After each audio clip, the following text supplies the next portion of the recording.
Perfecto. Bueno, listo, vamos a continuar con la clase que habíamos dejado el martes, ¿bien? Entonces dijimos que la clase de hoy es la clase que, bueno, comenzamos con la segunda etapa de la obra, que es el contrato de construcción. Brevemente vamos a recorrer lo que hicimos la línea de tiempo, vimos que ya pasamos la etapa del proyecto, obtenemos el permiso de construcción, a partir de ahí hacemos el contrato de construcción para legislar todo el proceso constructivo, ¿bien? Para que regule todo ese proceso constructivo. Definimos el contrato de construcción, dijimos que las características es que el contrato de obra ofrece un resultado eficaz, que el contrato puede ser de obra de servicio, el de obra material o intelectual, y que el material es el contrato de construcción. Entonces el contrato de construcción es, por su naturaleza, un contrato de obra material. Hablamos de los sujetos que intervienen y por sobre todo quiénes son los que firman el contrato y los roles de las distintas partes que también aparecen, director técnico y representante técnico. Hablamos de las obligaciones que tiene el contratista, que están reguladas en el 1256 del Código Civil y Comercial. Hablamos de las obligaciones que tiene el comitente, que están legisladas en el 1257 del Código Civil y Comercial. Hablamos de las características del contrato, que es bilateral, que es consensual, que es conmutativo, nominado, paritario, no formal, de duración y oneroso. Hablamos de la documentación que integra ese contrato, que es gráfica y escrita, y después nos detallamos algunas de las documentaciones gráficas, las definimos porque son muchas más, estaría faltando acá toda la parte de carpintería y los distintos tipos de carpintería, los detalles de obra. Después vimos cuál es la documentación escrita, definimos la contrata, los pliegos de condiciones generales, pliegos de especificaciones técnicas y las listas de trabajo.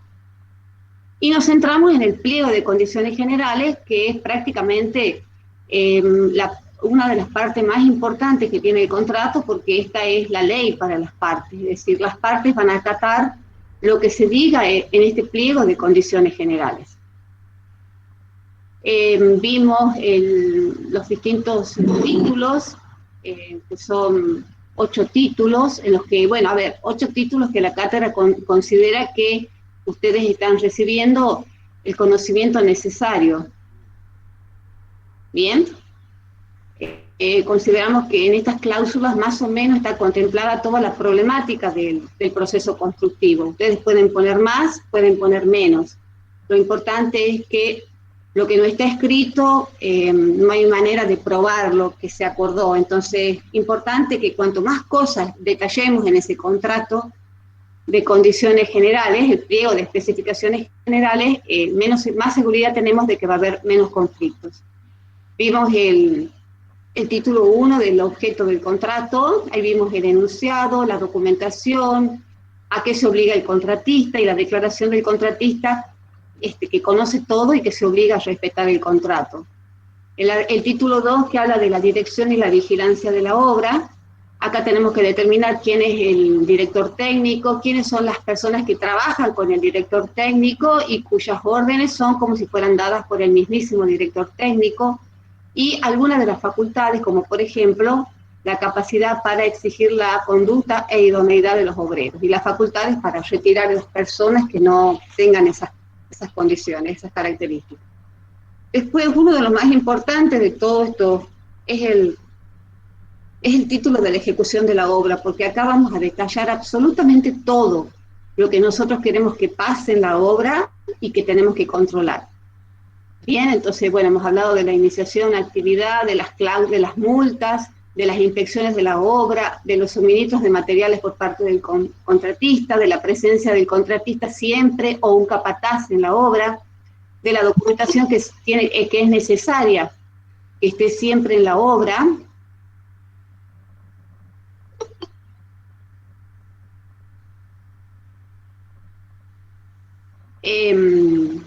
Cómo va a ser el cierre de obra, la protección y la seguridad,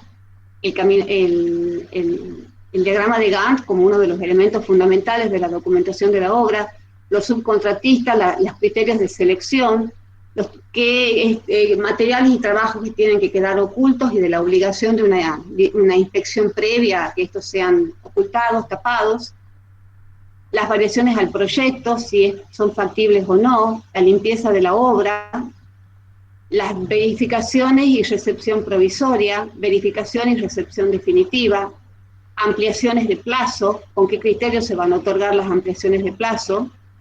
Luego vimos en el título 4, primero definimos qué es el precio, y después vimos los sistemas de ejecución a través de los cuales se puede llevar adelante la obra si es que la obra se hace con contrato.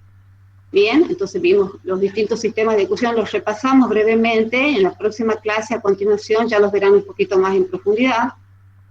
Las formas de pago, la cláusula de la imprevisión contractual, qué es lo que pasa cuando el contrato se torna excesivamente oneroso, qué es el fondo de garantía y el trámite de los certificados. Ahora vamos a continuar a partir del título 5. El título 5 tenemos que hablar de los trabajos imprevistos y modificaciones. Acá volvemos al artículo 1264 y lo importante de esto es que el contratista dice no va a poder, debería decir en esas cláusulas que el contratista no puede variar el proyecto que ya está aceptado, excepto, y lo puse en rojo, no hubiesen podido ser previstas las obras a ejecutarse para poder continuar. Entonces, en este tema estamos hablando del imprevisto de obra. ¿Y qué es el imprevisto de obra? Es aquel trabajo que no ha podido preverse, porque bueno, al momento de realizar el proyecto no existía el problema, pero que mientras se está ejecutando la obra resulta que aparece este imprevisto, este trabajo que no estaba previsto, pero que debe realizarse porque es importante para poder continuar con los trabajos. Bien, entonces acá tendremos que decir, hablar sobre esos imprevistos de obra y quién es el que se va a hacer cargo del imprevisto de obra. Bueno, si es un ajuste alzado, no hay duda que el imprevisto de obra, bueno, esas serían cosas que las tienen que conversar las partes, pero en principio el imprevisto de obra en un ajuste alzado lo tiene que asumir el contratista, salvo que la excesiva onerosidad de ese imprevisto de obra considere que es conveniente acomodar ese imprevisto y que las partes puedan soportarlo en común, por ejemplo. Esas son cosas que contractualmente se pueden pactar. Y otra de las cláusulas importantes, sí, aumentos o disminuciones posibles y adicionales. Cuando hablamos de aumentos o disminuciones, bueno, la cláusula esta en un ajuste alzado absoluto probablemente no tendría sentido, porque el ajuste alzado absoluto es el que contrata un precio global y único y no admite modificaciones en más y en menos, pero un ajuste alzado relativo tendría sentido. Entonces acá tendríamos que poner qué porcentaje de aumentos o disminuciones son viables o son factibles para que el trabajo pueda continuarse. Lo que siempre se tiene que indicar es que el contratista jamás podría hacer aumentos o disminuciones si no tiene la aprobación del comitente. El comitente podría hacer aumentos y disminuciones siempre y cuando estos aumentos o disminuciones no superen la quinta parte del presupuesto. Se podrían hacer, acá agregamos el concepto del adicional. El adicional es un trabajo que no estaba presupuestado. Esto es importante cuando estamos hablando de un sistema de unidad, cuando contratamos por listas de precios unitarios. Si acá no tenemos listas de precios unitarios, no estamos hablando de ninguna, no podríamos hablar de, no fuese un sistema por unidad, no podríamos hablar de adicional si fuese un ajuste alzado. Bien, entonces, ¿en qué condiciones se acepta un adicional y de qué manera ese adicional también modificaría el presupuesto original o el precio original para ver si es que el contratista le conviene continuar con esa obra? Responsabilidades del contratista. Acá es importante porque vamos a ver la garantía de los materiales y trabajos, el caso fortuito, Acá el contratista se tiene que obligar a que él tiene que garantizar los materiales que van a ser de buena calidad y que los trabajos, la mano de obra y las técnicas constructivas también van a ser de excelencia. Acá hablaremos del caso fortuito. Todos estos temas los vamos a ver más adelante cuando veamos la clase de responsabilidades, pero brevemente vamos a mencionarlos. El caso fortuito es la ruina o la destrucción total o parcial que podría sobrevenir la obra por algo que no ha podido preverse y que previsto no ha podido impedirse por un acontecimiento, como por ejemplo un terremoto, unos vientos que superen la media para el lugar, tormentas, aludes, etcétera, cuestiones que pudieran producir la destrucción total o parcial de la obra y que no ha podido ni preverse y previsto no ha podido evitarse. Los vicios ocultos serían aquellos vicios que no son visibles a simple vista. ¿Quién es el responsable de esos vicios ocultos? La responsabilidad por ruina es la ruina que sobreviene una vez, total o parcial, una vez que la obra ha sido entregada. Esta responsabilidad por ruina puede ser porque se destruyó o porque simplemente la obra no es funcional para los fines para los cuales fue contratada. Daños a personas y propietarios, es decir, serían los daños a terceros, caídas de materiales, agrietamientos en las construcciones vecinas cuando se está construyendo la obra, dañar a alguien que va por la vereda y la dañas a la persona o dañas el auto que está estacionado en la vereda. Después tenemos la cláusula de los seguros obreros, es decir, que el contratista, esta figura, tiene la obligación de tener toda su mano de obra asegurada y exigirle a su vez a los subcontratistas exactamente lo mismo. Por eso que el director técnico acá tendrá que verificar que es el responsable, es el que tiene realmente que exigir el seguro obrero tanto al contratista como a los subcontratistas. También es importante el tema de higiene y seguridad, es otro tema que lo vamos a ver en otra clase, por eso no lo profundizo, simplemente lo menciono. Es decir, la obligación que se implemente el decreto 911 del 96, que está relacionado a la higiene y seguridad en las obras de construcción. Y la obligación del director técnico de exigir que exista el programa de seguridad. ¿Recuerdan cuando hablamos de la documentación de la obra? Bueno, el programa de higiene y seguridad es uno de los documentos que tiene que estar sí o sí en la obra, porque el director técnico tiene que poder llegar y revisar como en un diagrama de Gantt a la fecha y los trabajos que se están ejecutando, cuáles serían las exigencias que tiene el contratista en relación a la higiene y seguridad en la obra. Se hacen las capacitaciones a los obreros, cada cuánto se harán las capacitaciones, qué es lo que tiene que entregarle el contratista a los obreros para que puedan trabajar en condiciones de seguridad, etcétera. Acá se tendrán que poner absolutamente todo lo relacionado a este decreto y el mecanismo de control por parte del director técnico. Y después tenemos el fondo de desempleo, que es la ley 22250, que también es una clase aparte, pero que, bueno, la mencionaremos acá. Este fondo de desempleo es una ley que suple lo que la ley de contratos de trabajo trata el despido y las indemnizaciones por despido. Entonces, como en la construcción es un régimen particular, no existe la posibilidad de que el empleado sea permanentemente trabajando, porque no tiene la garantía de la permanencia en el trabajo, es que se cree este fondo de desempleo. Entonces es importante que acá se aclare también de que el director técnico verificará que tendrá las facultades para verificar que todos los operarios estén inscritos en ese fondo de desempleo, le exigirá al contratista las libretas de aporte, y en caso de que si no fuera, el director técnico tiene las facultades de exigir que esa persona sea retirada de la obra. Igual que una persona que no tenga un seguro obrero, que no esté incluido, también incluido dentro de las aseguradoras de riesgo de trabajo. La cláusula de cumplimiento de las disposiciones municipales.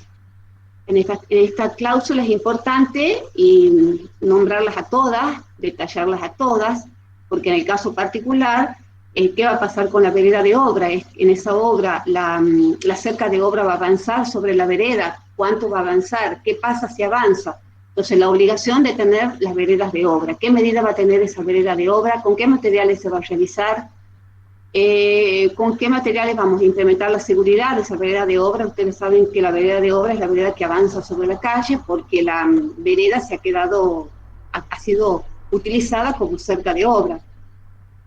A veces total, a veces parcial. Entonces, este tema es muy importante. Y eso lo podemos ver los arquitectos que vamos a hacer la dirección técnica y exigirle a la empresa que cumpla con esta ordenanza. La ordenanza de cercas, pantallas protectoras y pasarelas. Esas cercas, qué características van a tener, con qué materiales se van a usar, las pantallas protectoras, de qué materiales van a ser, qué ángulos van a tener. Bueno, todo eso está legislado en esta ordenanza, pero es conveniente que las pongamos y que se detalle cuáles son las ordenanzas que queremos que se cumplan en la obra. Las empresas de publicidad en cerca de obra, acá hay otra ordenanza, en el caso de que se quiera poner publicidades en la obra, cuáles tienen que ser las características. Una muy importante, el cartel de obra. El cartel de obra dirá qué medida tiene que tener el cartel, dónde tiene que estar ubicado, qué es lo que tiene que contener ese cartel. El objeto de la obra será vivienda unifamiliar, será edificios de viviendas, edificios de oficinas y viviendas, edificios solo de oficina. ¿Quién es el proyectista? ¿Quién es el director técnico de la obra? ¿Quién es la empresa constructora? Y lo más importante, el número del permiso de construcción, ese que ustedes han obtenido una vez que han terminado todas las gestiones administrativas que hicieron. Al final es para obtener entonces ese permiso de construcción que tiene que figurar en este cartel de obra. La ordenanza relacionada al patrimonio vegetal, de la obligatoriedad de no sacar los árboles o de preservar los árboles en las veredas.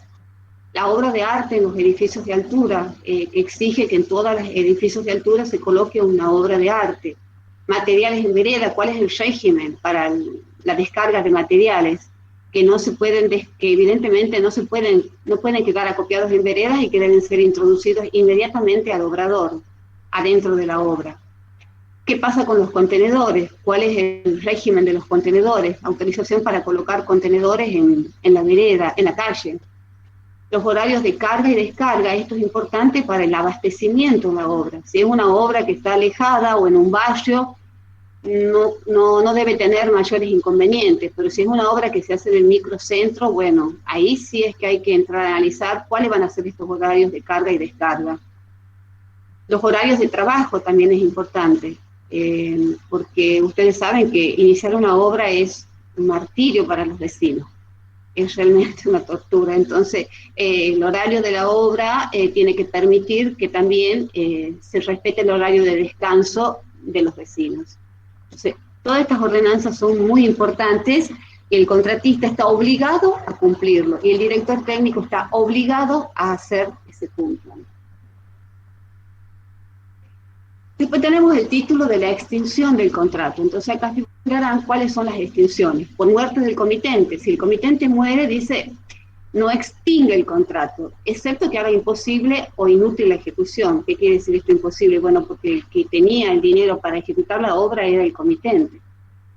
Si él es el que ha fallecido, bueno, es imposible continuar la obra o inútil la ejecución de la obra. La muerte del contratista, porque extingue este sí extingue el contrato. ¿Y por qué? Porque probablemente sobre todo si es que se lo ha contratado ese contratista por características especiales que tenía esa persona, excepto que el comitente acuerde continuarlo con los herederos de aquel. Obviamente si aquellos, los herederos, le garantizan que se va a mantener la calidad de la ejecución de los trabajos.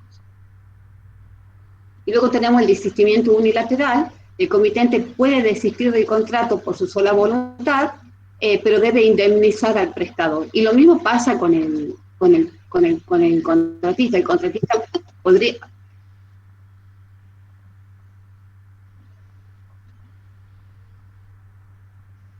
Pero en ambos casos tendrían que pagar las indemnizaciones que corresponden, que son daños y perjuicios, lucro incesante y daño emergente.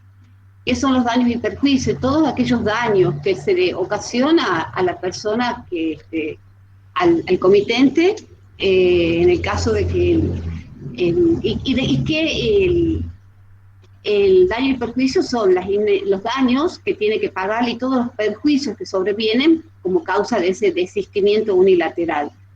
A ver, por ejemplo, daños y perjuicios, que la persona tiene que seguir alquilando una vivienda, tiene que seguir pagando costos que no estaban previstos, que iba a tener que continuar pagando, que va a tener que volver a contratar una nueva persona hasta tanto se pueda volver a ejecutar la obra.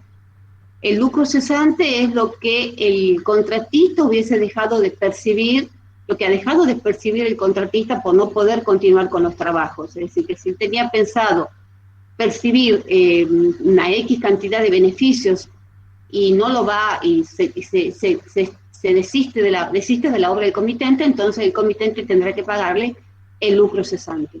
Y el daño emergente son todos los daños que emergen a partir de ese desistimiento, que le emergen al contratista, como son, por ejemplo, el contratista a su vez ha contratado subcontratistas.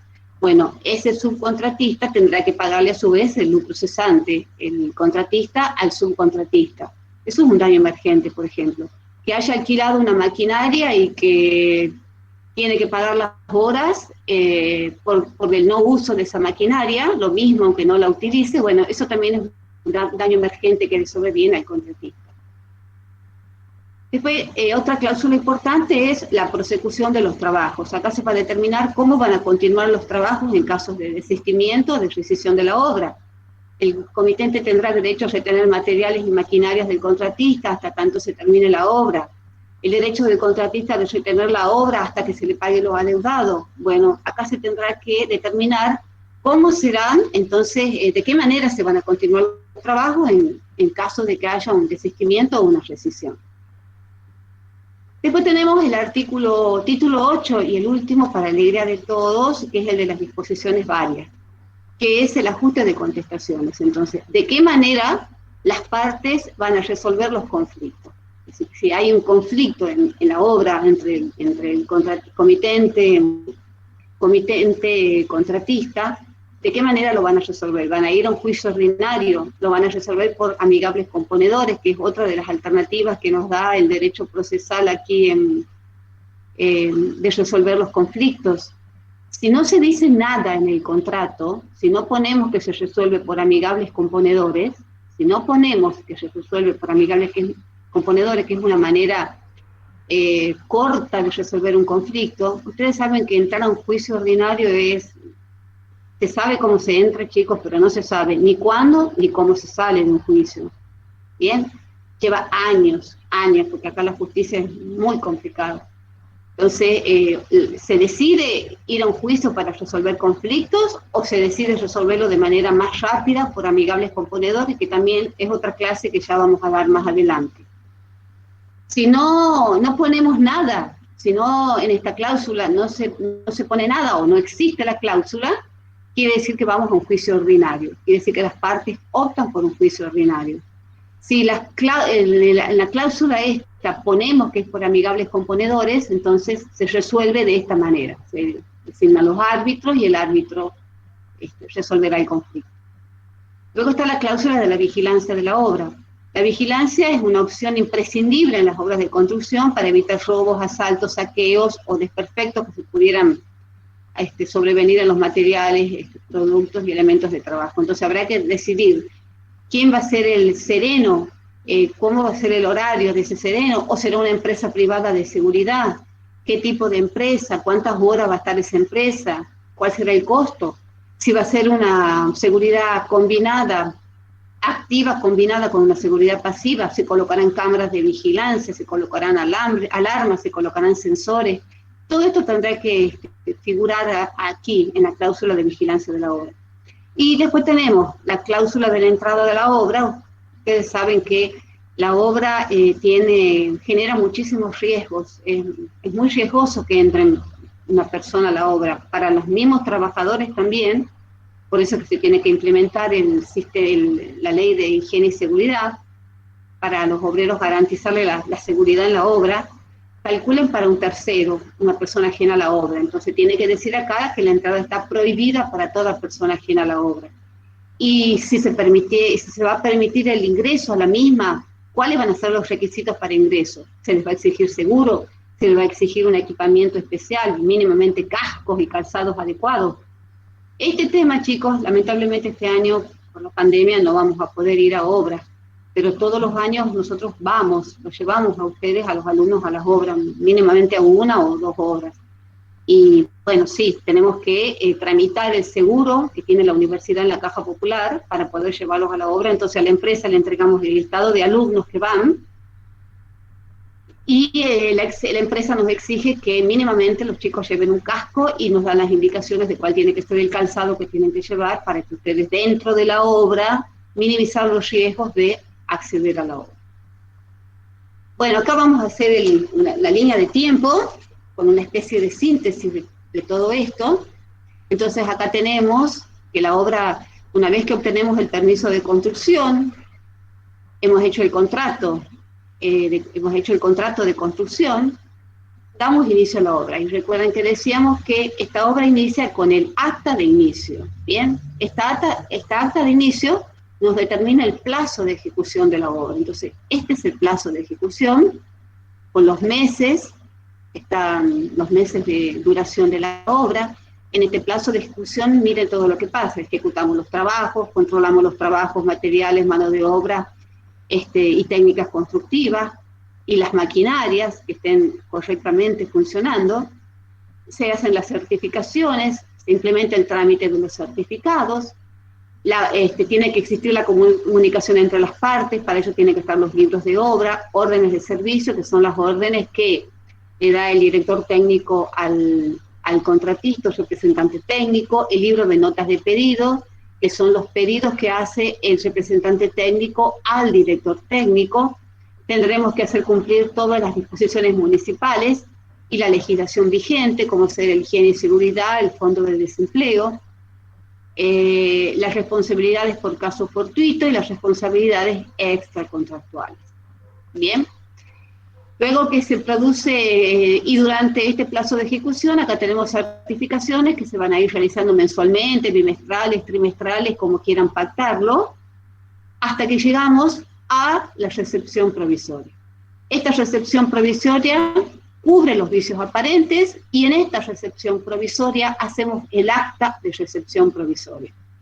Entonces acá dirá que se recibe la obra, que es una obra que no tiene vicios. Acuérdense que con esta acta nosotros lo liberamos al contratista por los vicios aparentes, es decir, que ya no puede responder. Nosotros no le podemos decir después, aquí a los 3 meses, no, hay un vicio aparente y lo tiene que arreglar, lo tiene que terminar. Y no, si hasta este momento no hemos detectado vicios aparentes, lo liberamos con el acta receptoria, el contratista ya no responde por esos vicios aparentes. Bien, ahora puede ser, como dijimos, que haya vicios aparentes, que en realidad sean vicios aparentes, no un incumplimiento contractual. A ver, ¿qué diferencia habría entre un vicio aparente y un incumplimiento contractual? Y bueno, que me falta 1 metro cuadrado de piso del local 10, no que me faltan todos los pisos de la casa, o todos los pisos del edificio. ¿Entienden? Hay una diferencia entre un vicio aparente y un incumplimiento contractual. Si hubiera un incumplimiento contractual, ¿qué estaría pasando con el contratista? Y entraría en mora. Entraría en mora y tendría que pagar multa y además la obligación de terminar la obra. ¿Bien? Pero bueno, supongamos que hay unos pequeños vicios, entonces en el acta esta de recepción provisoria la recibimos provisoriamente a la obra y le damos un plazo de 1 semana, 2 semanas, para que termine de colocar los herrajes, para que termine de colocar un par de vidrios, pero nada más. La magnitud de esos vicios no puede ser tanta que ya estemos cayendo en un cumplimiento contractual. Bien, a partir de ahí empieza el plazo de garantía. ¿Y qué habíamos dicho de ese plazo de garantía? Ese plazo de garantía es el plazo que se le da al contratista para que el propietario que ya la tiene la obra, una de las consecuencias, recuerden, de esa recepción provisoria es que la obra vuelve a manos del comitente. Entonces el comitente va a empezar a usar la obra, va a empezar a vivir en la casa, va a usar la electricidad full, el aire acondicionado full, la domótica full, etcétera. La va a probar a la casa en tiempos de lluvia. Entonces va a verificar en ese tiempo que no existan vicios ocultos. Llega el transcurrido ese plazo de garantía que dijimos que puede variar entre 2, 3 meses, que va a depender de la envergadura de la obra, hasta un año, que puede ser un edificio con instalaciones complejas, y que este plazo de garantía va a depender de la complejidad del edificio, de la obra.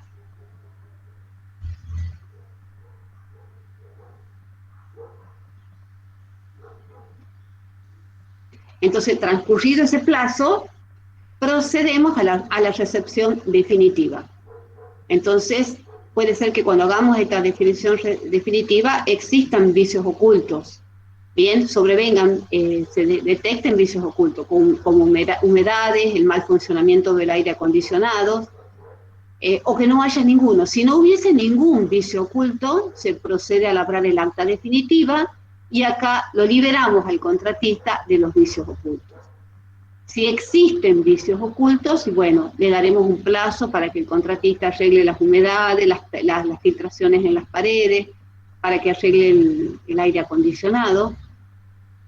Entonces, si existen, se le dará un plazo, será de 15 días.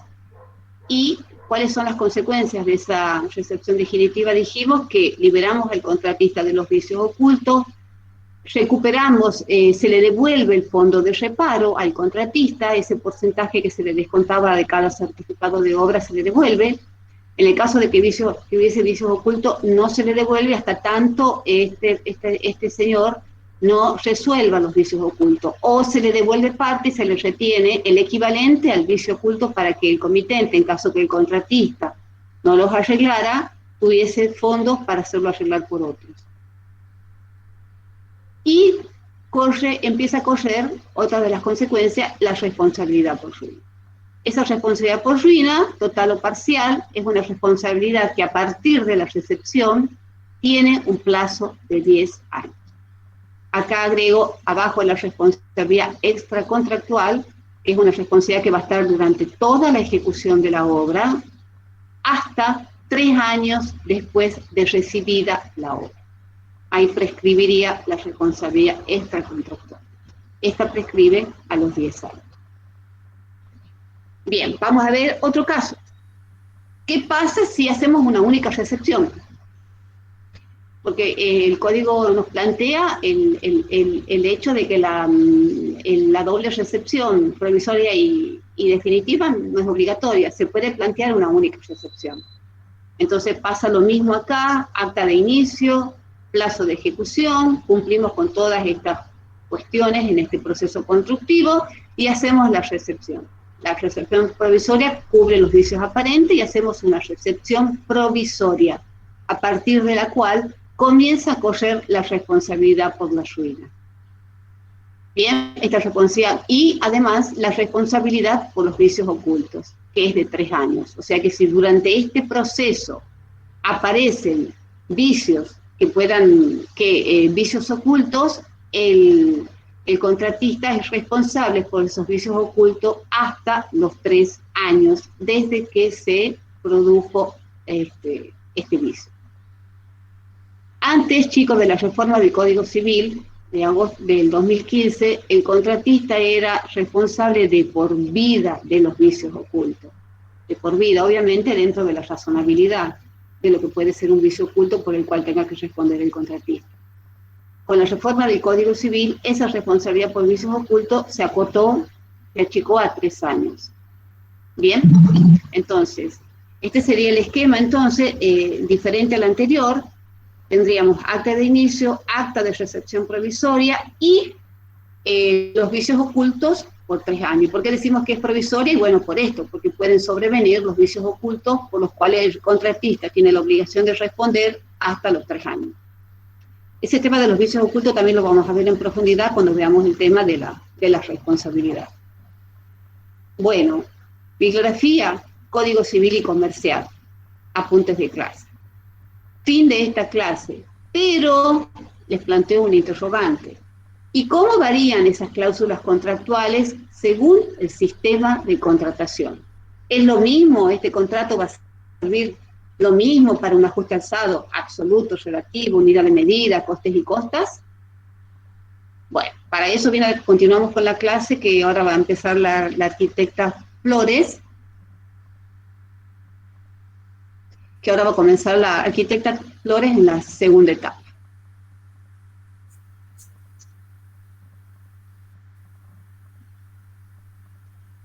¿Claro? ¿Alguna pregunta?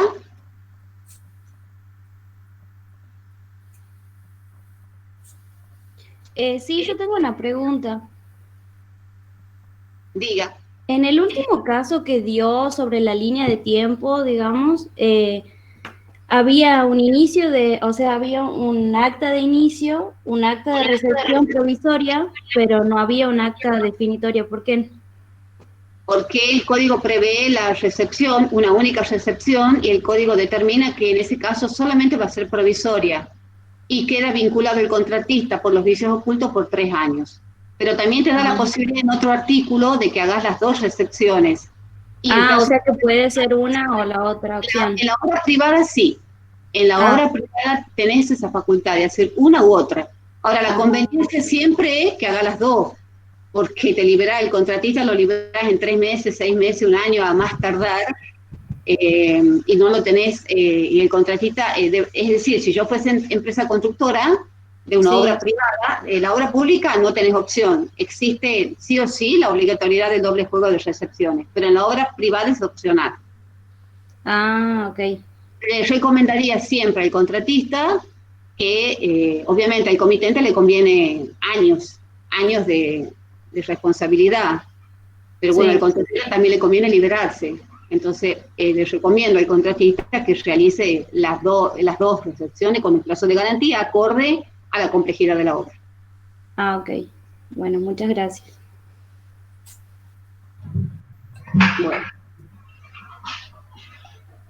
Bueno.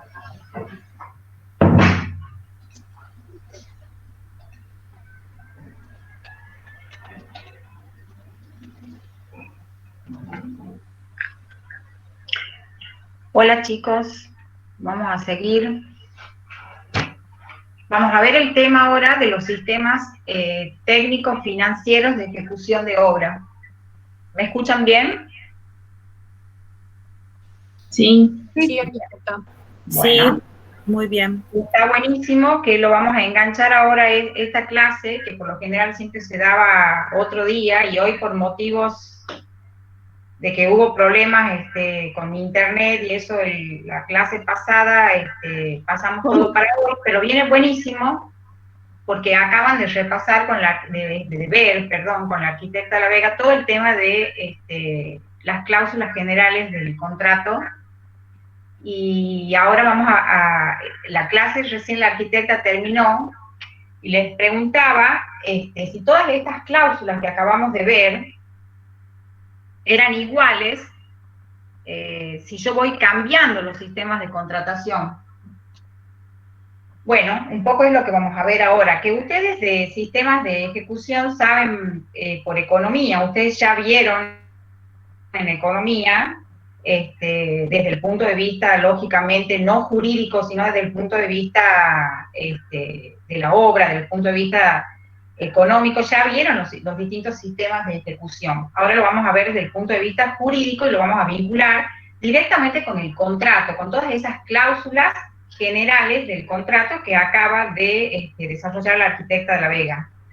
Bueno, volviendo un poquito, y no es por ser reiterativa, pero me parece que este esquema es un esquema que tienen que tener muy en claro ustedes en la materia, porque es el que les va a dar, digamos, el punto a donde están parados con cada tema.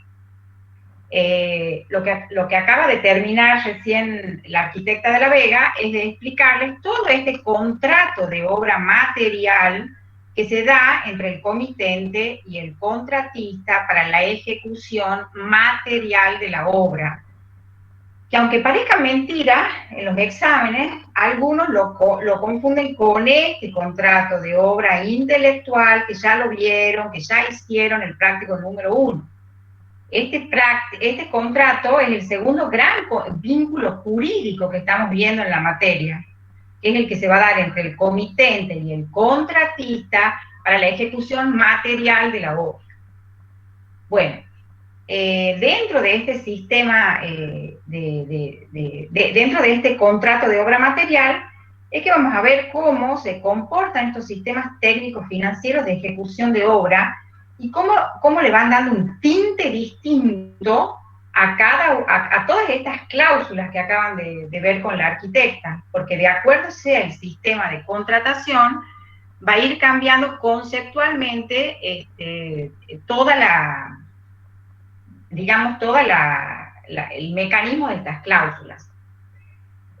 Todo lo que vieron recién es cuando existe el contrato con el contratista, cuando hay contrato de construcción. Ay, perdonen que estoy con una computadora que no es mía, y bueno, porque la otra vez he tenido problema con la mía.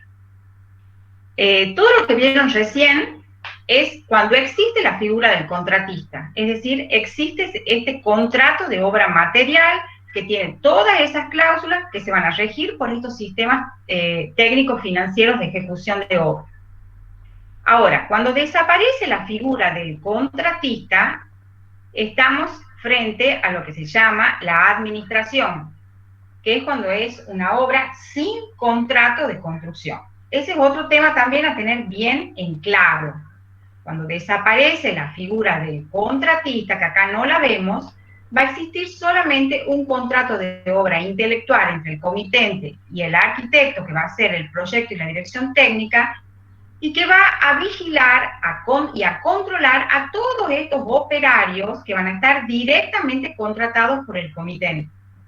El yesero, el carpintero, el albañil, el pintor, el sanitarista, todos estos van a tener un vínculo con el comitente, ya sea un contrato de servicio, un contrato de trabajo, y digamos, el vínculo jurídico entre este arquitecto y todos estos personajes no existe. Simplemente hay una vigilancia, un control, un cuidado, nada más. Aquí el que se ha transformado en una especie de contratista es el propio comitente. Ya vamos a volver más adelante a dar más detalles, pero era como para introducirnos. Bueno, estos sistemas técnicos financieros de ejecución de obras, podríamos decir, ¿qué son estos sistemas? Son el modo de materializar ese contrato de construcción. Es cómo el comitente va a llevar adelante ese contrato de construcción con la empresa constructora. ¿Cuáles van a ser las características que va a tener ese contrato? De acuerdo, va cambiando el sistema técnico financiero de ejecución de obra. Como decíamos al principio, ustedes en economía ya han visto este tema de los sistemas de ejecución, y tenemos la clasificación tiene dos grandes grupos. Con contrato, que es lo que acaban de ver con la arquitecta de la Vega, el contrato de construcción, y sin contrato, cuando desaparece la figura del contratista y hablamos de una administración, que son los dos gráficos que mostré al principio. Eso tienen que tener bien en claro. Es decir, que ahora estamos por entrar, digamos, en todo lo que tiene que ver con los sistemas estos con contrato. Tenemos, por un lado, con precio predeterminado y sin precio predeterminado. ¿Qué significa esto con precio predeterminado? Significa que de antemano, antes de que empiece la obra, el comitente sabe cuánto le va a costar. Y sin precio predeterminado no sabe cuánto le va a costar. O sea, va a ir pagando a la medida que vaya habiendo avance de obra. Dentro de los sistemas con precio predeterminado tenemos el ajuste alzado y la unidad de medida. El ajuste alzado sabemos que puede ser absoluto o relativo, y la unidad de medida puede ser con cantidad o sin cantidad. Con respecto al sistema sin precio predeterminado, tenemos el sistema por coste y costas. Bueno, vamos a entrar un poquito a ver cada uno. Con precio predeterminado decíamos que de antemano el comitente sabe cuánto le va a costar la obra. ¿Qué dice el artículo 1262? La obra puede ser contratada por ajuste alzado, también denominado retribución global, por unidad de medida, por coste y costas o por cualquier otro sistema convenido por las partes. La contratación puede hacerse con o sin provisión de materiales por el comitente. Si se trata de inmuebles, la obra puede realizarse en terreno del comitente o de un tercero. Y acá algo importante, si nada se combina ni surge de los usos, se presume, excepto prueba en contrario, que la obra fue contratada por ajuste alzado y que el contratista es quien provee los materiales. Es decir, que si en el contrato nada dijera con respecto al sistema de contratación, se va a presuponer que se contrata por ajuste alzado y que el contratista es el que va a proveer todos los materiales. Bueno, vamos a entrar en el ajuste alzado. Este sistema del ajuste alzado es el sistema mediante el cual el contratista se compromete a entregar una obra consumada y perfecta a cambio de un precio global y único, que pagará el comitente y que está acordado de antemano en el contrato. Es decir, en las cláusulas generales, esas que vienen con la arquitecta de la Vega, en una de ellas, que es la forma de pago, en esas cláusulas está estipulado que el contrato que tiene por objeto tal cosa se conviene por el sistema de ajuste alzado, en donde se pacta, digamos, cuál va a ser el precio. Para el ajuste alzado, como el contratista se está obligando a entregar una obra consumada y perfecta, es importantísimo que haya un riguroso proyecto y pliego de condiciones, o sea, la mayor cantidad de planos, hasta de detalles, que den una idea general de la obra. ¿Por qué? Porque esto le va a permitir al contratista poder hacer, digamos, un análisis general, digamos, de toda la obra, que le va a permitir dar el precio que él va a cobrar. En esto me quiero detener porque es muy importante que, digamos, que esta documentación con la que el contratista va a hacer, digamos, la propuesta esté extremadamente detallada, porque al comprometerse en entregar una obra consumada y perfecta, se está comprometiendo a entregar justamente eso. Y si él se olvida de presupuestar algún ítem, lo va a tener que hacer luego, digamos, bajo su responsabilidad económica, porque tiene que entregar esa obra consumada y perfecta. Por ejemplo, si en los planos se olvidaron de dibujar la baranda de una escalera y el contratista cuando hace el presupuesto no la presupuesta, cuando entregue, tiene que entregar con baranda de escalera. No puede decir, no, la escalera no lleva baranda, no la hago. O sea, tiene que ser muy preciso en ese presupuesto que le va a permitir dar, digamos, el precio ese global. Desde el punto de vista del comitente, es un sistema muy conveniente. ¿Por qué? Porque él de antemano sabe cuánto le va a costar. Sabe de antemano cuánto le va a costar la obra, sabe cómo se va a financiar esa obra, porque también eso va a quedar estipulado, cómo va a ser el pago que se va a hacer, se hará mensual, se hará quincenal, eso estará estipulado también en las cláusulas generales. Bueno, este sistema de ajuste alzado, en donde uno se compromete, como hemos dicho, en entregar una obra consumada y perfecta, y el comitente se compromete en pagar por esa obra consumada y perfecta un determinado monto que está previamente acordado, ustedes saben por economía que puede ser absoluto o relativo. ¿Qué significa que sea absoluto? Porque el precio no tiene ningún tipo de modificación.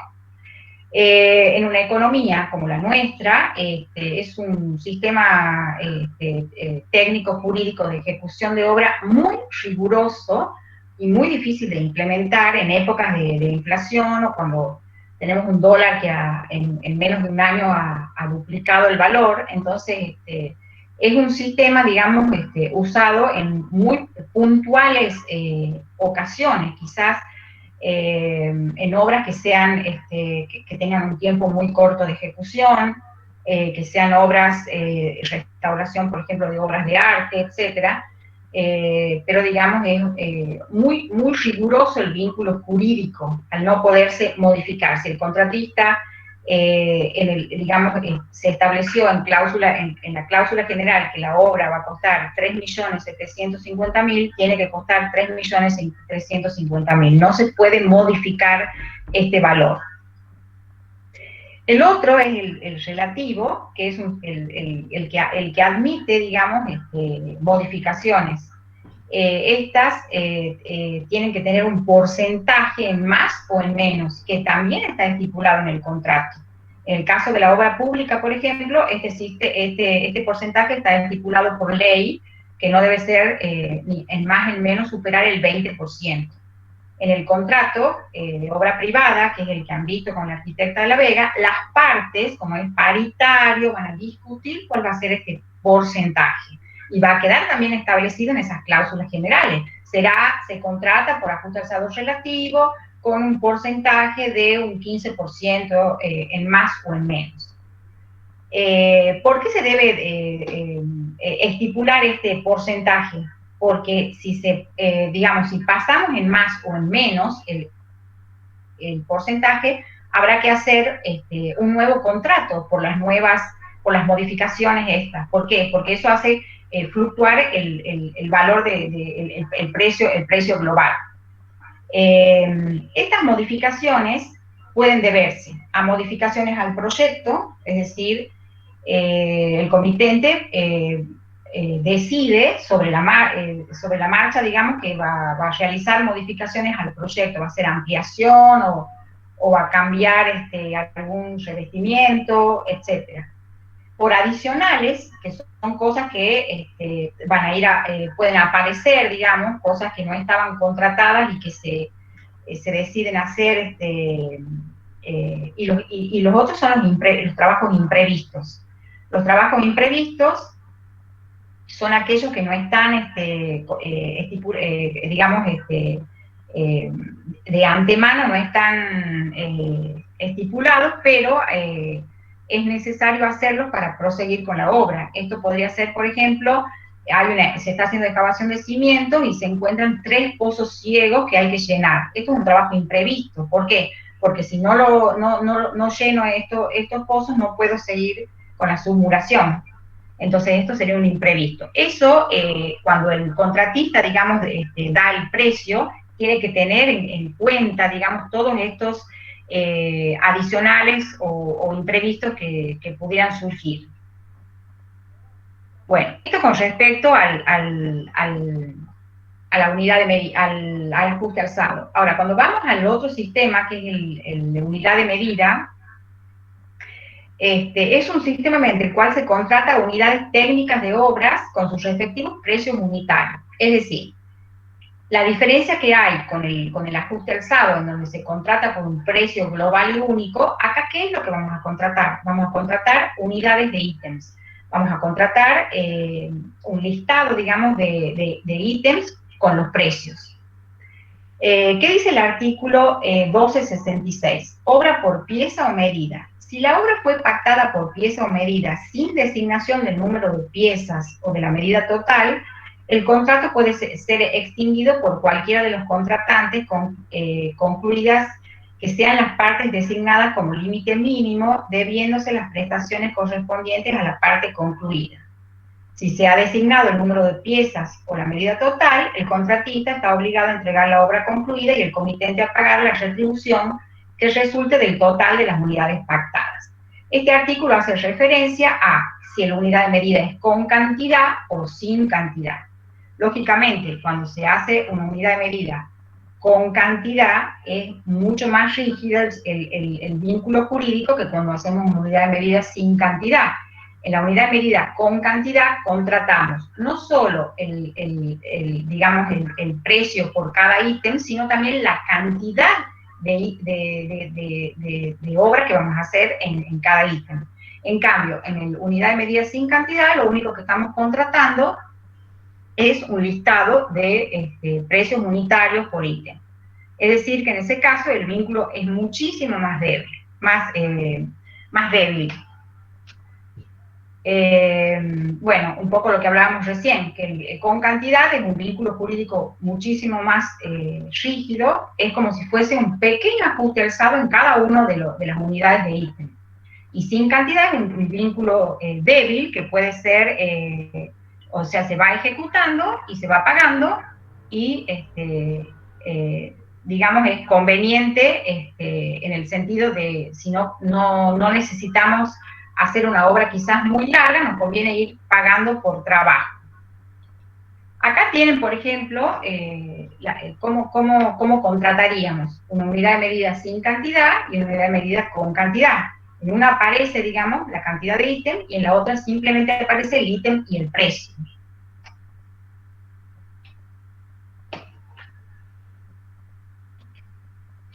Bueno, cuando pasamos ya a los sistemas de ejecución sin precio predeterminado, que era el otro gran grupo, uno donde sabemos de antemano y el otro donde no hay un precio. El comitente no sabe de antemano cuál va a ser el precio de la obra. Y ese es el sistema por coste y costas. El artículo 1263 dice, si la obra se contrata por el sistema de ejecución de coste y costas, la retribución se determina sobre el valor de los materiales, de la mano de obra y de otros gastos directos o indirectos. Ese es el coste y costas. Saben por economía que lo que estamos contratando, digamos, es un porcentaje de beneficios sobre lo que gastamos, por lo que costó y los gastos que se han hecho por alguna cosa. El contratista tiene una idea global de lo que el comitente va a invertir en la obra, pero se va pagando en la medida de lo que se va haciendo. Aquí, ustedes saben que el coste son los materiales, más la mano de obra, más todos los gastos generales. Y las costas justamente es ese beneficio, ese porcentaje, digamos, de ganancias sobre lo que va a gastar el contratista y que está estipulado en el contrato. Cuando hacemos esas cláusulas generales, dirá que el porcentaje de costas será del 10%, del 15%, las partes van a convenir, digamos, cuál va a ser ese beneficio que va a cobrar el contratista.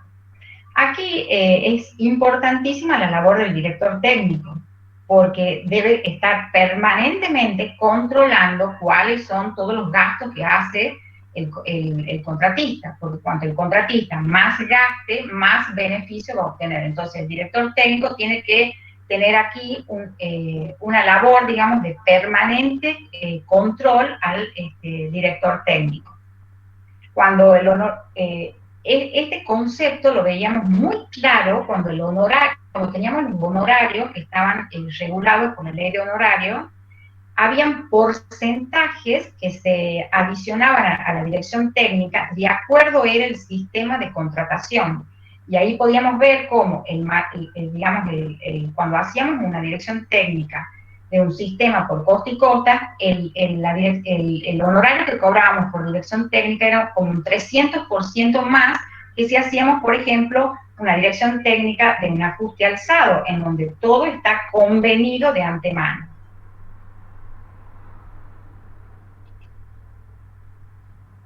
Bueno, con respecto a las variaciones que habíamos hablado recién, en el artículo 1264 podemos ver que dice claramente que las variaciones no pueden ser superiores a la quinta parte del precio pactado, es decir, al 20%.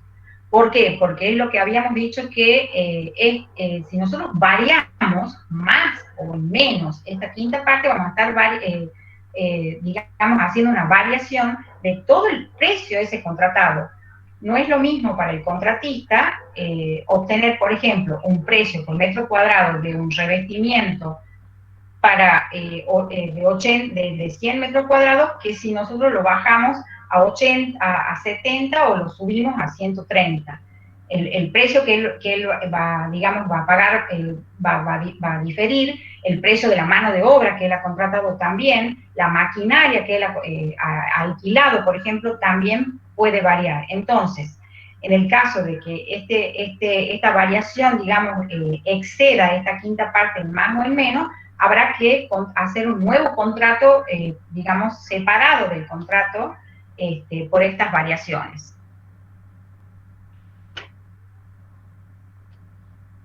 Bueno, hasta acá, ¿hay alguna pregunta?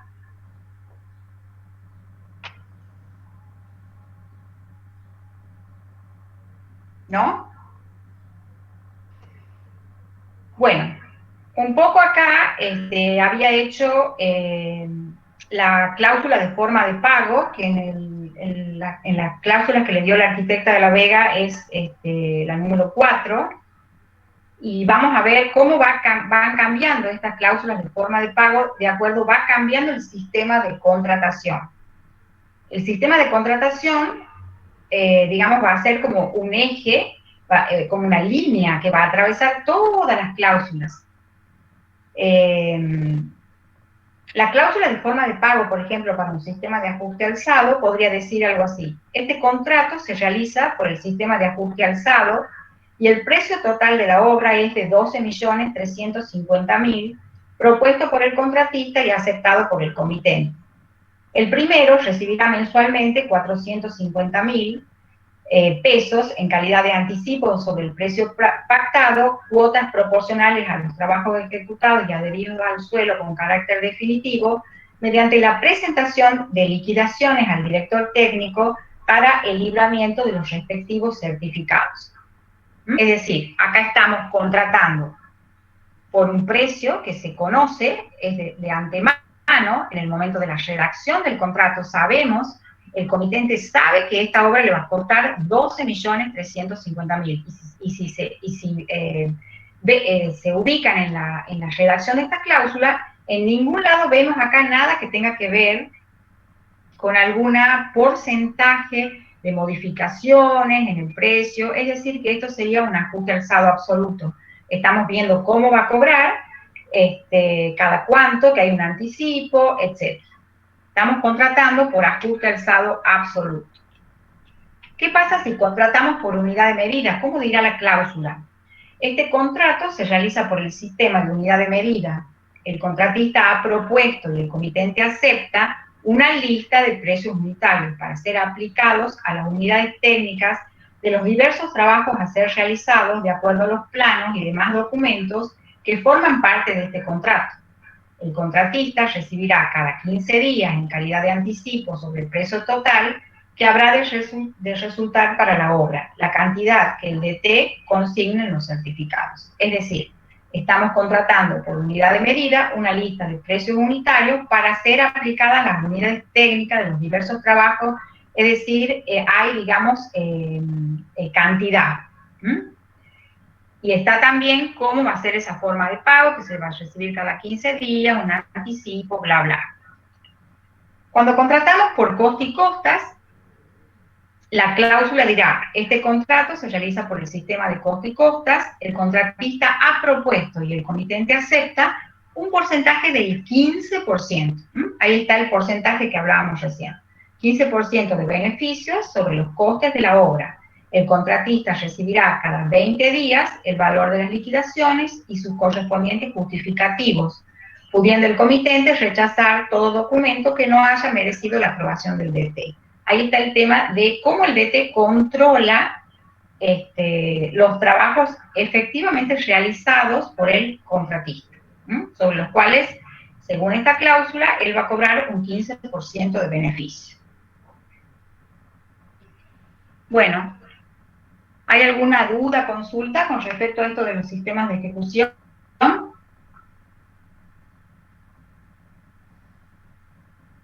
No, profe, está claro.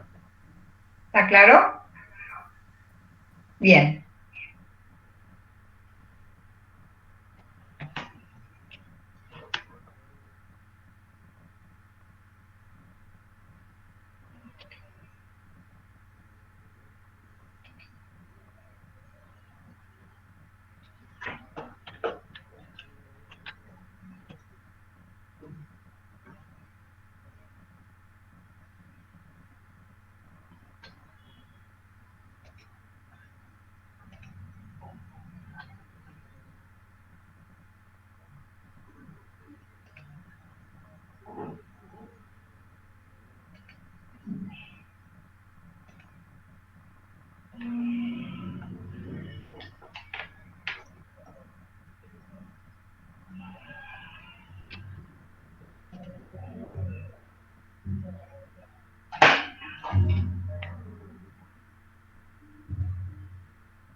Bueno, si no hay duda, vamos a pasar a al siguiente tema.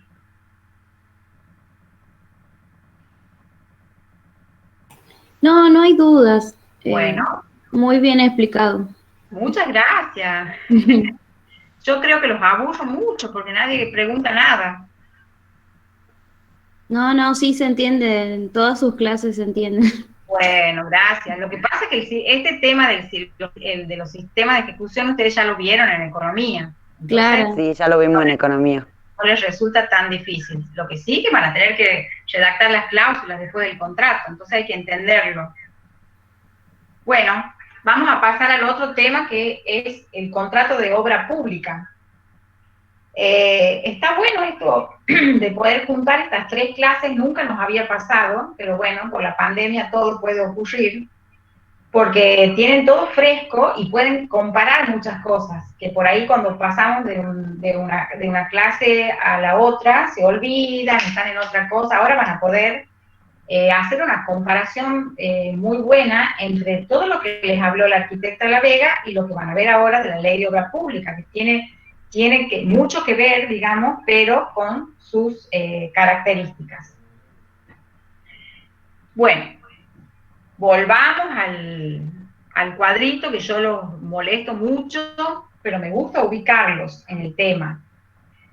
Acá vamos a volver a los sujetos en el proceso constructivo, el comitente que hace el contrato de obra intelectual con el arquitecto para hacer el proyecto y la dirección técnica, y que hace ese otro contrato de obra material que acaban de terminar de ver, las cláusulas generales y todas las características, y hemos visto los sistemas de ejecución por los cuales se puede llevar a cabo ese contrato de obra material que celebra el comitente con el contratista para la materialización de la obra. Sabemos que ese contratista está representado por un representante técnico, que es el que lo va, digamos, va a defender sus intereses en la obra, y que, digamos, este representante técnico va a tener un diálogo técnico con este director técnico que los representa al comitente en la obra, y saben que tenemos acá, digamos, intereses contrapuestos. Por eso está esta línea de puntos acá. Acá hay intereses contrapuestos entre el comitente y el contratista, y entre el director técnico y el representante técnico.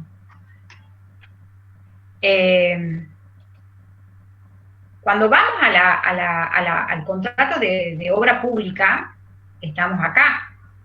Recién ustedes con la arquitecta de La Vega vieron el contrato de obra material, el contrato de obra privada, en donde el comitente es, qué sé yo, Juan de los Palotes, un grupo de médicos, Juan Pérez y señora. Estos comitentes son privados. Entonces acá hemos visto el contrato de obra privada. Ahora vamos a pasar a ver qué pasa cuando este comitente se transforma en el Estado. ¿Qué pasa cuando este comitente ahora es el Estado, a través de las provincias, de los municipios, de algún ente autárquico, y contrata y necesita, digamos, realizar una obra? Entonces ahí vamos a estar dentro de todo lo que es la órbita de la ley de obra pública, que es lo que le va a dar todo el carácter distinto que tiene este contrato de obra pública con respecto a ese contrato que vieron con la arquitecta de La Vega, que es el contrato de obra privada. Acá, digamos, el Estado va a ser el comitente que va a realizar con el contratista este contrato de obra material, que es un contrato de obra pública. Y acá un poco he invertido los jugadores, los sujetos, para que vean cómo, para un poco diferenciarlo del otro contrato. Acá tenemos este contratista que tiene un representante técnico.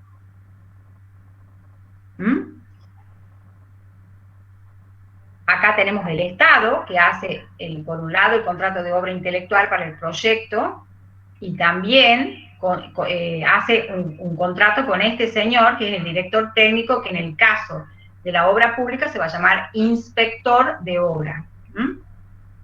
Este va a estar en relación, digamos, con el comitente a través de un contrato de trabajo, por ejemplo, si es un empleado, por ejemplo, del Instituto de la Vivienda, el inspector del Instituto de la Vivienda o de construcciones escolares, y está en planta permanente, tiene un contrato de trabajo, puede tener un contrato de servicio, que sea puntualmente para determinada obra.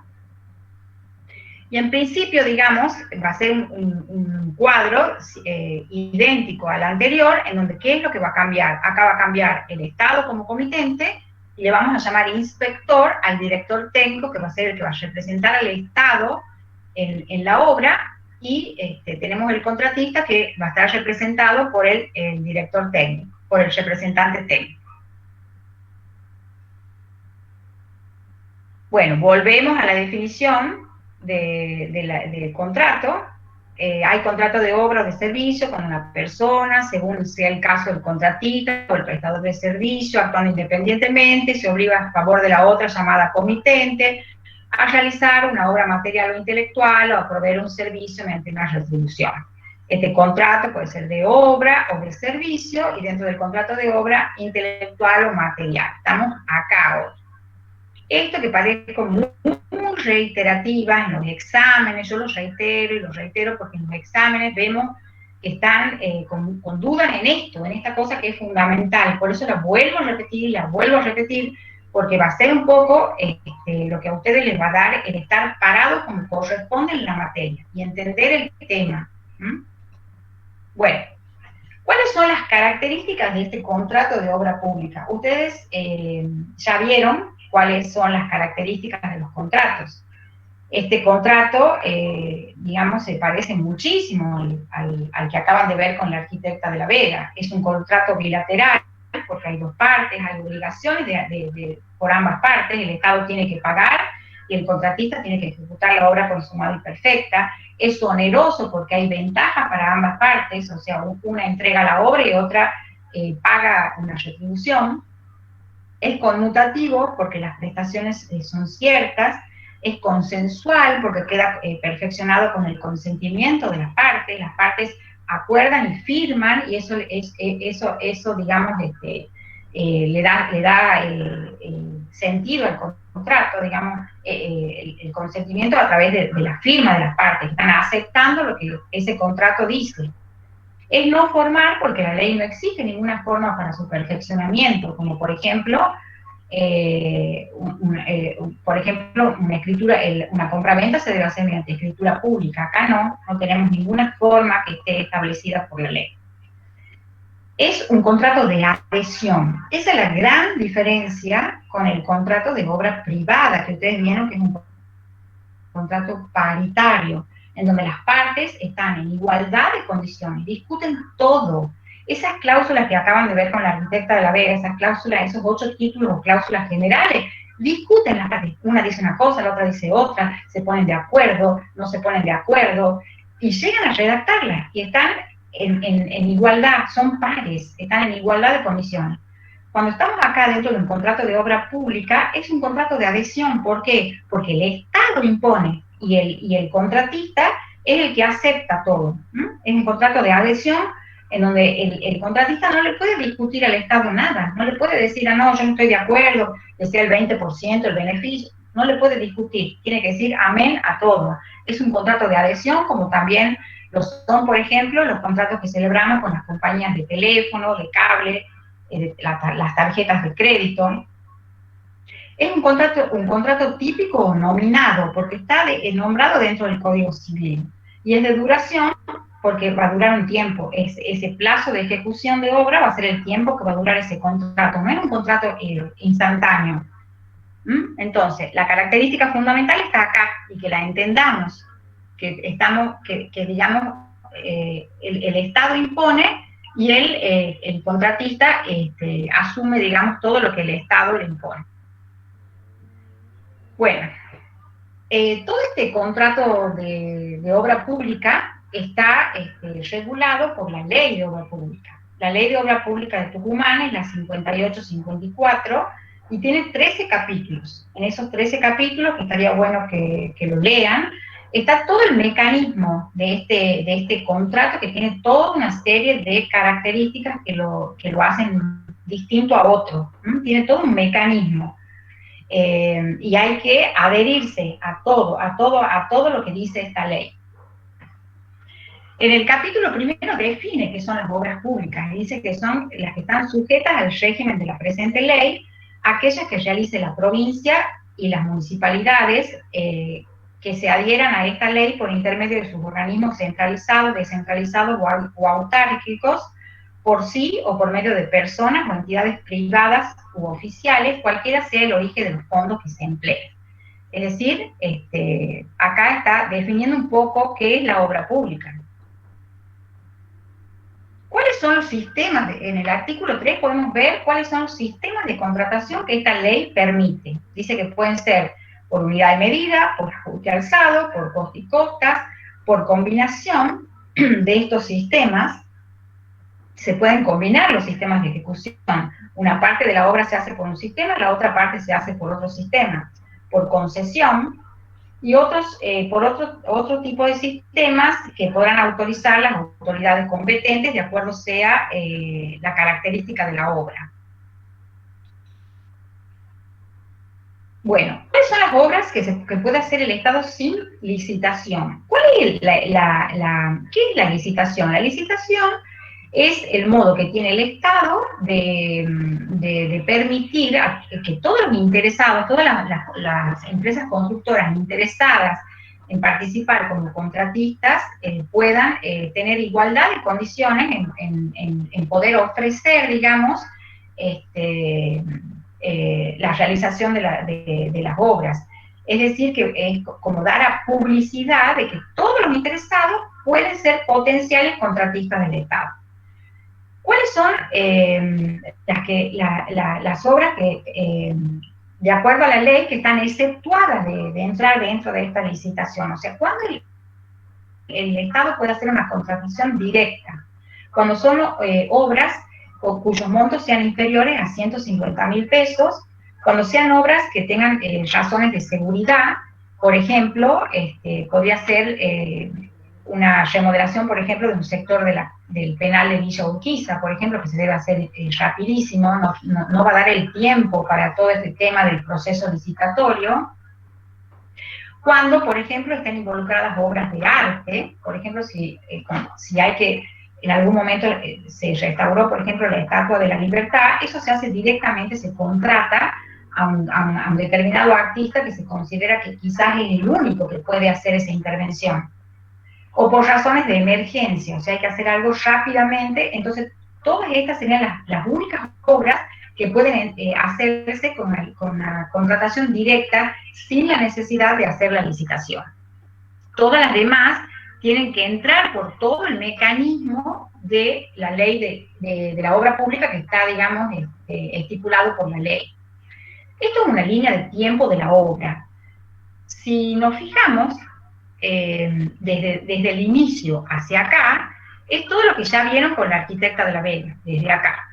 Todo esto es igual, o casi igual que en la obra privada. ¿Qué es lo que difiere acá? Si pondríamos las dos líneas de tiempo, que quizás sería bueno para el próximo año, la próxima clase hacerlo, poner las dos líneas de tiempo juntas, la de la obra privada y la de la obra pública.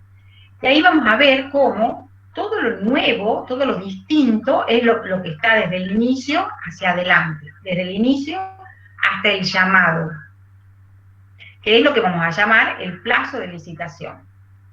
Eso va a tener un llamado, luego se van a presentar las propuestas, todos los oferentes van a presentar las propuestas, se va a hacer la apertura de todas las propuestas, la apertura de los sobres, se va a elegir y se va a adjudicar a la propuesta más conveniente, luego va a venir un tiempo en donde se va a acordar el contrato, y luego, digamos, se va a firmar el contrato y se va a dar inicio a la obra.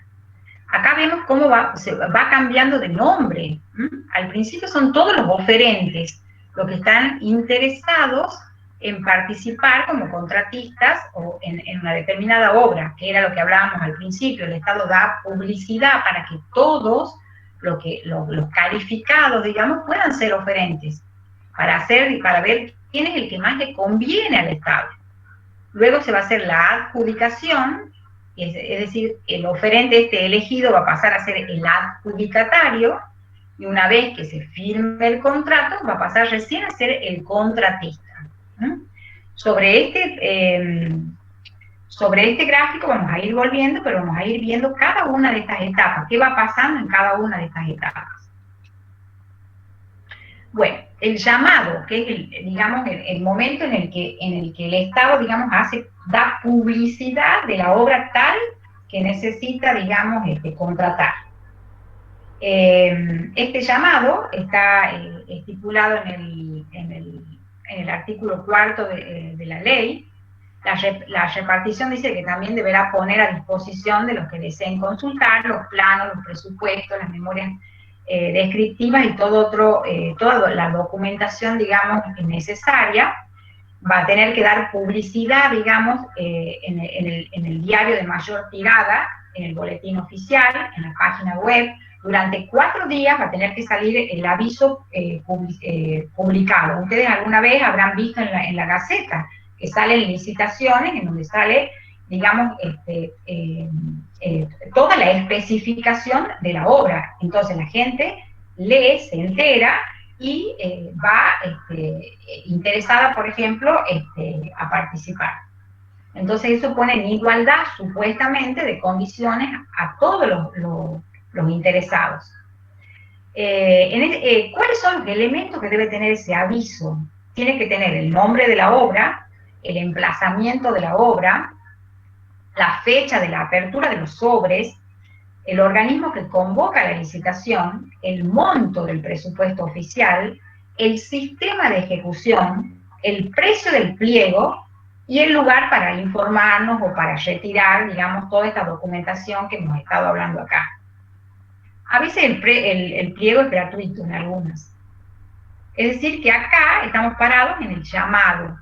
Se llama licitación y el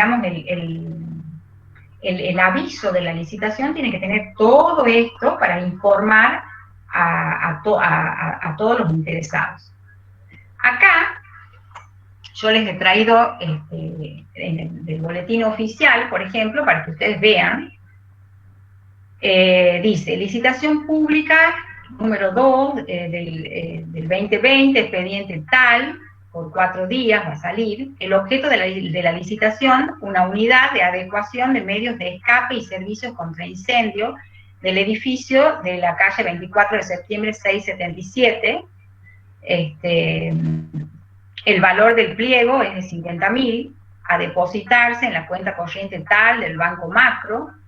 El lugar y fecha de la apertura va a ser la oficina de la Dirección de Obras Públicas en la Madrid tal. El día, acá les ponen el día, el 11 del 11 del 2020, a las horas 9, para la consulta y adquisición de pliego en la Secretaría Administrativa de la Corte Suprema de Justicia, tercer piso, bla, bla, hasta el 29 del 10 del 2020. Es decir, que ustedes con esto tienen una idea de que necesita el Estado licitar una unidad de adecuación de medios de escape y servicios contra incendio para el edificio de la calle 24 de septiembre. Y así, en la Gaceta, no solamente, esto va a salir no solamente en el boletín oficial, sino que el mismo aviso va a salir en la Gaceta, durante 4 días.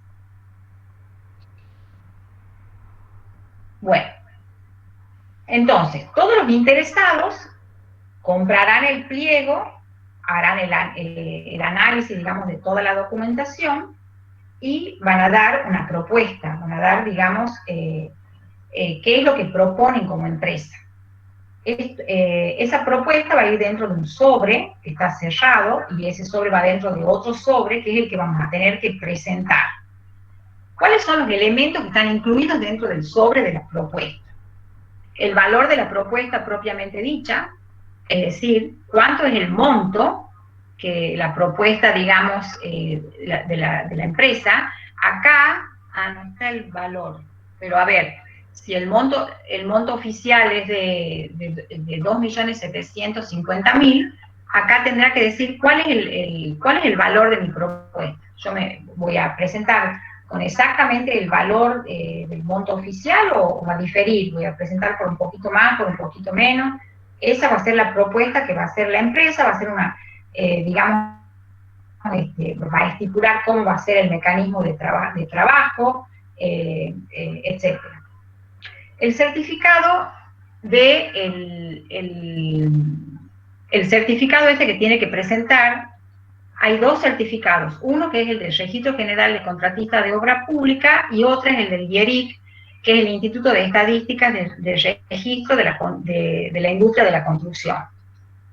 Entonces, va este certificado, el certificado también del representante técnico de la empresa constructora, que debe estar debidamente matriculado, el depósito de mantenimiento de la oferta, ya vamos a volver sobre esto, el tema de AFIP y rentas, la inscripción en el IERIC, que ya lo vamos a explicar también, la constancia de la inscripción de la ART. Todos estos elementos tienen que estar dentro del sobre y hay que presentarlos en tiempo y forma. Cuando yo he, digamos, retirado, digamos, toda la documentación, yo tengo un tiempo para presentar. Tal día, en tal lugar, hasta tal hora, reciben los sobres. Una causal de que no pueda entrar dentro de la licitación es justamente que entre fuera de ese tiempo o que cuando abran los sobres haya algo de todos estos elementos que no esté dentro del sobre. Esos pueden ser causales para que no pueda intervenir en la licitación. Entonces, una vez que se presenta todos los sobres, en el momento acordado, que figura, digamos, como, o sea, se sabe cuándo va a ser ese día, esa apertura de los sobres es público, se puede ir a ver, digamos, la apertura, y es donde la repartición que digamos, que va a contratar la obra pública de referencia, va a abrir, digamos, todas las propuestas. Va a hacer un estudio de todas esas propuestas. Bueno, habíamos dicho recién que el Registro General de Contratistas de Obra Pública tenemos que presentar dentro del sobre la inscripción. ¿Cuál es la función de este Registro General de Contratistas de Obra Pública? Es la calificación y la habilitación de las empresas constructoras. O sea, todas las empresas constructoras van a tener que inscribirse en este Registro General de Contratistas de Obra Pública y ese registro va a ser el que va a dar la calificación y la habilitación para poder convertirse en contratista de obra pública. Habrá una calificación de cada una de las empresas de acuerdo a, digamos, a la espalda financiera, a la capacidad de obra, digamos, para realizar. Habrá una calificación con respecto a que si ya vienen haciendo obra pública o no, cómo fue, digamos, va a haber un premio cuando se hicieron bien las cosas y un castigo cuando no se cumplieron los contratos. Entonces todo eso va a dar una calificación a la empresa constructora. Y esa calificación también va a tener que ver a qué obra la empresa está pretendiendo inscribirse, porque si yo no califico, no me puedo inscribir. Si yo soy una empresa muy pequeña, no me podré inscribir para hacer algo muy grande. Y el IERIC es el Instituto de Estadísticas de Registro de la Industria de la Construcción, en donde se inscriben todos los obreros de la construcción, y este organismo es el que expide la libreta de aportes del Fondo de Desempleo de la Ley 22.250, que ya lo van a ver más adelante en detenimiento a esta ley, porque es la que, digamos, esta ley es la que tiene que ver con todo el vínculo que hay entre la empresa constructora y los operarios. Ustedes saben que la construcción es una actividad que es intermitente, que no tiene una constancia. El obrero empieza en una determinada obra y se termina la obra y quizás queda sin trabajo varios meses hasta que consigue otra obra. Este mecanismo que está de la libreta de aportes del Fondo de Desempleo justamente es para cubrir todo este tiempo de inactividad del operario. Entonces, es importante, fundamental, que dentro de la, digamos, de la propuesta, la empresa constructora tenga la inscripción en el IERIC. Y además, bueno, la constancia de la inscripción en la ART, que es la aseguradora de riesgo de trabajo, que ese también es otro tema que lo van a ver en profundidad. Bueno, una vez que se hace la apertura, se tiene que elegir, digamos, la repartición está licitando, tiene que elegir, digamos, cuál es el candidato que más le convenga. ¿Cuáles van a ser esos criterios de selección en la adjudicación de la obra? Se va a elegir a la más conveniente. Hay muchas veces que digamos, la más conveniente no es la más barata, ni la más cara. Va a depender del tipo de obra que se esté contratando. Puede ser, por ejemplo, que una empresa constructora haya ganado una licitación por un precio un poco más elevado del precio del monto oficial. Pero, por ejemplo, disminuye muchísimo el tiempo de ejecución de la obra. Entonces, al Estado eso le conviene. Entonces, ese va a ser el criterio. Digamos, se va a elegir a la empresa que más le convenga al Estado. ¿Qué pasa si si hubiera un único oferente? Hay una única empresa que se ha presentado. Ese oferente podrá ser el adjudicatario o no. Si al Estado no le conviene, se declarará desierto, digamos, se hará un nuevo llamado. En este momento, habíamos visto que en la propuesta, una de las cosas que presentamos es el depósito, el primer depósito que se hace, que es el depósito de mantenimiento de la oferta. Dentro de este sobre va a ir un 1% del presupuesto oficial. Es decir, si el monto de la obra es de 1 millón de pesos, debería ser un depósito del 1% y todos los oferentes deberán presentar dentro del sobre de la propuesta una constancia del depósito del 1%, que es el primer depósito que se hace, que es el depósito de mantenimiento de la oferta. Ese depósito de mantenimiento de la oferta se le va a devolver a todos los que pierdan la licitación y se le va a retener al adjudicatario. Bueno, de adjudicatario va a pasar a ser contratista en el momento que firma el contrato de obra de construcción. Por eso acá puse de oferente, pasa a ser contratista en el momento de la firma de este contrato. En ese momento en el que firma el contrato, debe hacer el segundo depósito, que es el depósito de garantía. Ese depósito de garantía va a ser de un 5% sobre el monto contractual, que como hemos dicho anteriormente, a veces no coincide exactamente con el monto del presupuesto oficial.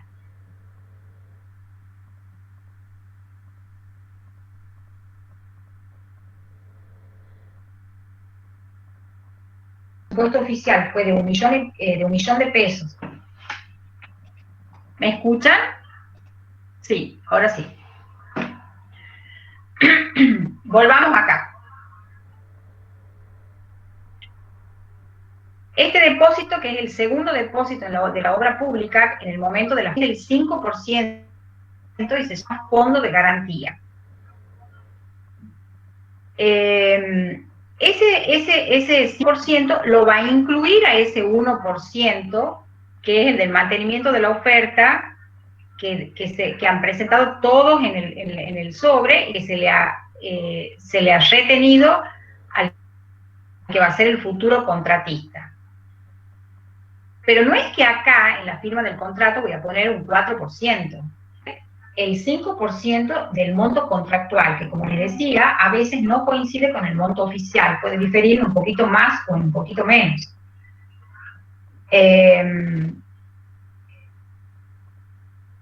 Bueno, en el contrato se va a estipular el plazo de ejecución que está estipulado por el Estado,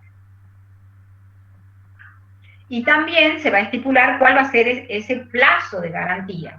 Es decir, a la firma del contrato se va a dar inicio a la obra, y de antemano, en el contrato en las cláusulas de este contrato de obra pública, estará establecido cuál es el plazo de obra y cuál es el plazo de garantía que va a ir entre la recepción provisoria y la recepción definitiva, que es lo que vieron recién con la arquitecta de la Vega. Acá, por ejemplo, yo les he traído un cartel de una obra que se ve que ya está adjudicada a una empresa constructora Sapen, y dice réplica de la Casa de Tucumán. Ubicación en el departamento de Pueyrredón, provincia de San Luis. Monto de la obra, 16.525.214. Plazo de ejecución, 75 días de corrido. Superficie de cubierta tanto, superficie semicubierta tanto. Representante técnico, arquitecta Gabriela, no sé, Blanco, y la empresa constructora tal. Es decir, esta obra ya está adjudicada, ya se puso el cartel, y ya se está por empezar a hacer, supuestamente, o ya se está haciendo, la réplica de esta casa de Tucumán en San Luis. Cuando ustedes anden por la calle, lean todos estos carteles.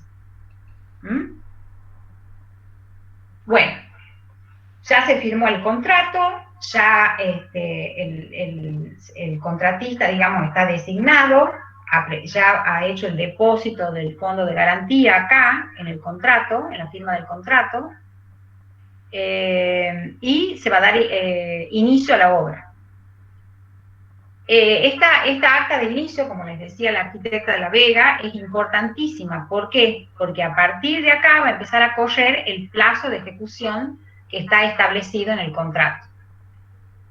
Dentro de este plazo de ejecución se van a ir haciendo los distintos certificados, que también está estipulado en el contrato cada cuánto se va a certificar. Si se va a certificar mensualmente, si se va a certificar cada 15 días, etc.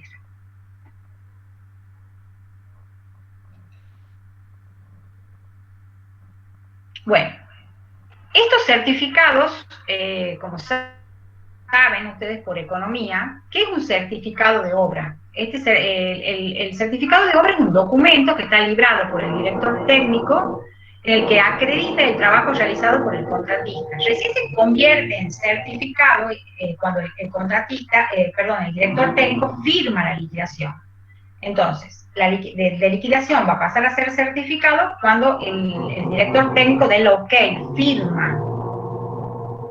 De cada uno de estos certificados se va a hacer una retención del tercer fondo, que es el que llamamos fondo de reparo. En la obra pública está establecido que es un 5% que va a salir de cada uno de los certificados, es decir, cada vez que se certifique, el Estado va a retener este 5% para el fondo de reparo. Este fondo de reparo, como bien lo ha dicho recién la arquitecta de la Vega, va a servir ¿para qué? Para cubrir todos los vicios ocultos que puedan aparecer durante este plazo de garantía. El Estado mide la obra dentro de los 15 días y supuestamente paga dentro de los 55 días. Bueno, con respecto a las recepciones, un poco ya lo han visto con la arquitecta, tenemos la recepción provisoria de la obra y la recepción definitiva de la obra. Implica este momento de la firma de la recepción provisoria es importantísima desde el punto de vista jurídico, porque hay un traspaso de la obra que había estado en manos del contratista, va a pasar a estar a través de la firma de esta acta de recepción provisoria, va a pasar a estar en manos del comitente, que en este caso es el Estado. Y la firma de esta acta de recepción provisoria va a liberar al contratista, como dijo la arquitecta recién, de todos los vicios aparentes, de todos los vicios aparentes. ¿Por qué? Porque en la firma de esta acta de recepción provisoria se deberá estipular, digamos, si existe, cuáles son el listado de esos vicios aparentes y cuál es el tiempo pequeño que se va a dar para que el contratista los subsane. Luego viene todo el periodo el plazo de garantía, que es donde la obra es puesta en funcionamiento y empiezan a aparecer estos vicios ocultos que no pueden aparecer acá, porque acá, depende de la envergadura de la obra, y que está estipulado en las cláusulas generales del contrato, este plazo de garantía será, qué sé yo, de 5 meses, de 6 meses, de 4 meses, de un año, depende, como dijimos, de la complejidad de la obra, y ahí es donde van a empezar a aparecer estos vicios ocultos. Esos vicios ocultos van a ser reparados con ese fondo de reparo, que es el tercer fondo que tiene, en este caso, el Estado retenido, si es que el contratista no se hace cargo de ellos, porque, digamos, el tiempo que hay para denunciar estos vicios ocultos es de 60 días. Es decir, tenemos 60 días desde que aparece el vicio oculto para denunciar, y si el contratista se hace cargo, lo hace a su costa, después se le devolverá todo el fondo de reparo. Y si el contratista no subsana estos vicios ocultos, el comitente, en este caso el Estado, utilizará ese fondo de reparo para subsanarlos, debitándolo de ese fondo de reparo. Una vez que se realiza la recepción definitiva de la obra, el contratista va a quedar liberado de estos vicios ocultos y se va a hacer la devolución de ese fondo de reparo. Y luego sobreviene lo que se llama la responsabilidad por ruina, que es de 10 años, y ya van a tener una clase específicamente sobre el tema.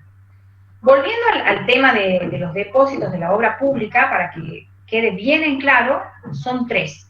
El primero hemos dicho que es el mantenimiento de la oferta, que es el 1% del monto de la licitación y que todos los oferentes van a poner dentro del sobre de la propuesta. En el momento que se hace la adjudicación, se le devuelve a todos los que pierden y se les retiene al que va a ser el contratista. Cuando ese contratista firma el contrato, va a ser el depósito del segundo fondo, que es el fondo de garantía, que es del 5% sobre el monto contractual y que lo incluye a este 1% que ya el Estado le tiene retenido. Este fondo de mantenimiento de la oferta, chicos, es para demostrar que realmente, ¿cuál es la finalidad de estos fondos? La finalidad del primero, del mantenimiento de la oferta, es mostrar que realmente las empresas tienen la disponibilidad certera de participar en la licitación, porque no es poco poner un 1% sobre el monto que se está licitando. Entonces eso demuestra el verdadero interés de las empresas. Este segundo fondo, que es el fondo de garantía, es la garantía que da la empresa ya contratista, de que realmente va a realizar los trabajos, porque si en algún momento se retirara, el Estado, digamos, va a sufrir todo el daño que va a ocasionar volver a buscar a otro contratista, volver a hacer toda la licitación. Entonces eso un poco cubre de esa garantía que da el contratista de que efectivamente va a realizar la obra. Y el tercer fondo, que es el fondo de reparo, que es el que se saca, en el caso de la obra pública, 5% de cada certificado, va a servir para cubrir los vicios ocultos. Quiero ir de nuevo acá. Entonces, en el llamado, todos los oferentes entregan el 1%, que es el mantenimiento de la oferta. Se le devuelve a todos los que pierden y se le retiene al adjudicatario. En el momento de la firma del contrato, el segundo depósito de garantía, que es de un 5% sobre el monto contractual y que lo va a incluir este 1%. Ese fondo de garantía se va a devolver con la firma del acta de recepción provisoria de la obra. Va a cubrir, digamos, todo este plazo. Y el tercer fondo, que es el fondo de reparo, que va a salir en el 5% de cada uno de estos certificados, va a servir para cubrir vicios ocultos y se va a devolver en la recepción definitiva de la obra. ¿Eso queda claro? El tema de los fondos.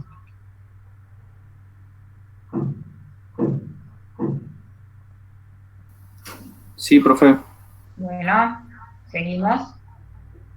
Bueno, modificaciones al contrato. En el capítulo 4 habla de un poco ya lo que hemos hablado, que no puede ser mayor al 20% en más o en menos.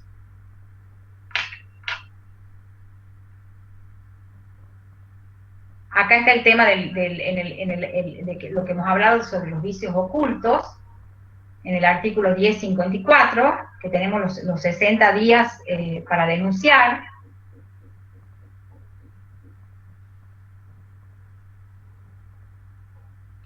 Bueno, con eso creo que terminamos.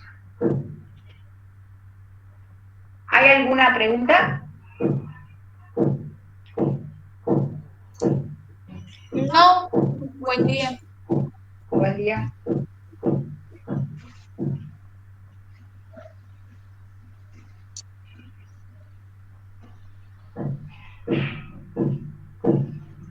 O sea que han entendido las 3 clases, no tienen ninguna duda.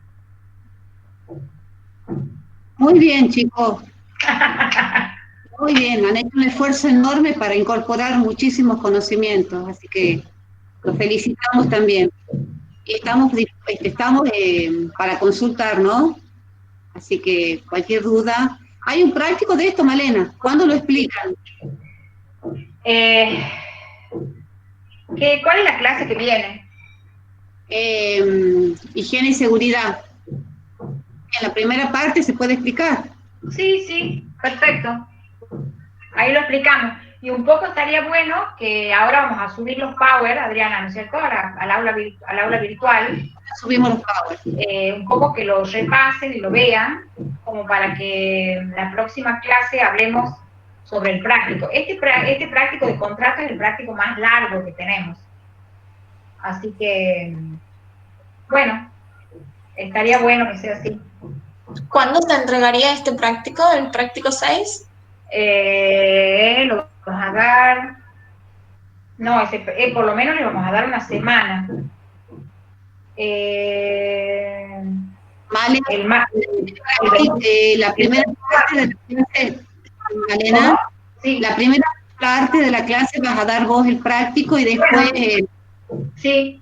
Para continuar con el tema antes de entrar a otro tema. Bien, a mí me gustaría hacer lo que nunca hice y ahora teniendo la virtualidad lo voy a hacer, de subir a las cláusulas, Adriana, y de que las vayamos viendo para que ellos entiendan bien, porque es una de las... Siempre hacen mal este práctico.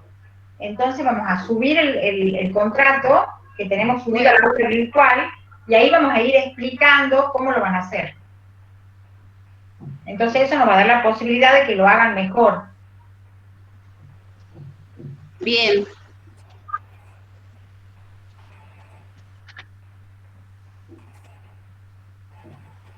¿Alguna duda, chicos? ¿Inquietud? Sería bueno que vean el material que les vamos a subir. Ya hay bastantes cosas subidas, ¿no? De los 3 temas que vimos hoy, obra privada, sistemas y obra pública. Sería bueno que lo vean a todo el material para que cuando la semana que viene ya se les dé el práctico, lo tengan les cueste menos, que tengan más incorporados los temas. Por lo menos den una leída.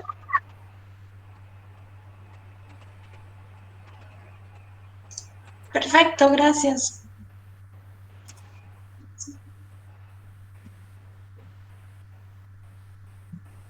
Bueno, damos por terminada la clase. Hasta el martes. Hasta el martes, chicos. Estén bien. Chao, gracias. Hasta luego. Chao, chicos. Chao. Chao, muchas gracias. Chao, gracias. Chao, gracias.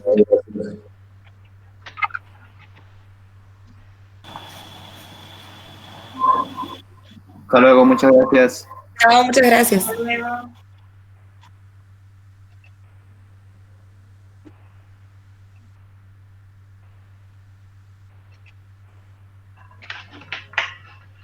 Aunque no Bien.